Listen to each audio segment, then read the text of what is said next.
Hi, xin chào mọi người đã đến với kênh YouTube của cửa hàng proshop.vn. Địa chỉ là 140 Nguyễn Trãi, phường 3, quận 5. Một số các bàn phím Keychron mới như là K2, K4, K6, K8, K10 Pro nó vừa ra mắt. Thì mình phải cài thông qua cái phần mềm là VIA ở trên hệ điều hành.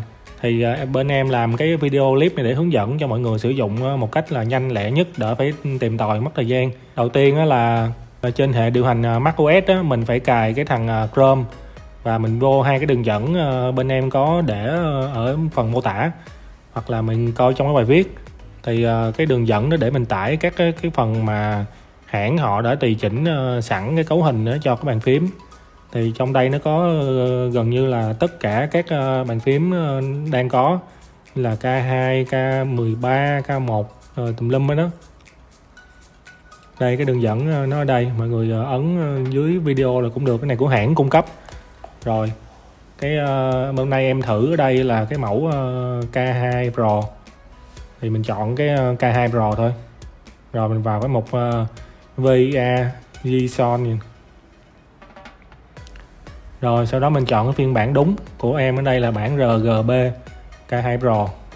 Rồi mình chọn vào cái file này luôn. Rồi mình sẽ thấy cái nút RAW nè, mình ấn vào cái nút RAW luôn. Rồi nó sẽ có một số cái code, thì là mình ấn chuột phải mình save. Rồi mình save cái phần này vào mục download nè. Rồi mình save luôn.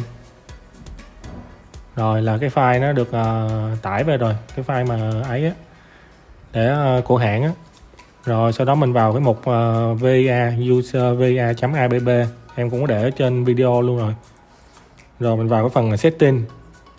Rồi mình bật cái phần show design tab nè, mình ấn cho nó hiển thị lên, hiển thị ra một cái tab design. Rồi mình chọn cái file mình vừa cái tải về đó, trong mục download nè, K2 Pro. Rồi mình bật lên đó, nó hiện cái layout của cái bàn phím đúng của mình luôn rồi nè. Rồi sau đó mình vào cái phần config đó, thì tới bước này là mình phải cắm cáp, và mình chọn cái chế độ là macOS nè và chế độ cáp nè. Rồi sau đó mình lấy cái cáp Type-C mình cắm trực tiếp vào máy Mac đây. Rồi đấy, em cắm, em thử luôn cho mọi người coi. Rồi cắm, rồi mình cắm vào máy luôn.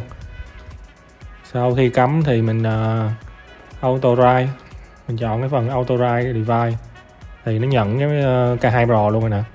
Rồi mình chọn cái K2 Pro thôi, mình chọn và mình connect thôi, kết nối thôi. Rồi nó hiện cái phần layout lên đúng luôn nè. Thì ở cái những cái bàn phím Pro đời mới này thì là mọi người có thể tùy chỉnh thoải mái luôn.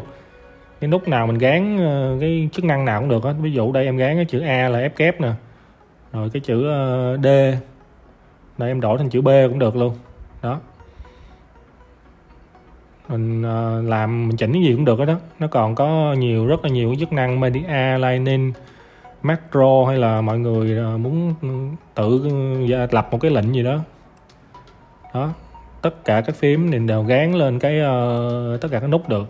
Nói chung là tùy chỉnh cái phần phím Keychron mà thế hệ mới Pro này, là K Pro này, là tùy chỉnh thoải mái luôn. Đó, mình có thể chỉnh theo các sở thích cũng như là cái thói quen của cá nhân của mỗi người. Mình tùy chỉnh tất cả thông qua cái user via app này. Rồi bây giờ em sẽ kết nối Bluetooth để mà mình tháo dây ra đó. Thì mình muốn xài không dây á, em thử luôn cho mọi người coi. Rồi mình kết nối Bluetooth thì như bình thường thôi. Mình vào Bluetooth mình kết nối, mình chọn thôi. Cái này em kết nối sẵn rồi. Rồi thì là mọi người thấy là cái chữ D này nó là nút B nè, hồi nãy em chỉnh lại nè.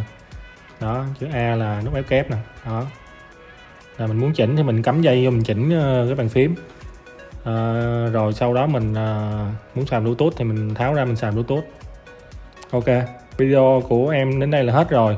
Nếu là mọi người còn có thắc mắc gì thì mọi người inbox qua cái fanpage của bên em thì bên em sẽ hỗ trợ thêm cho mọi người.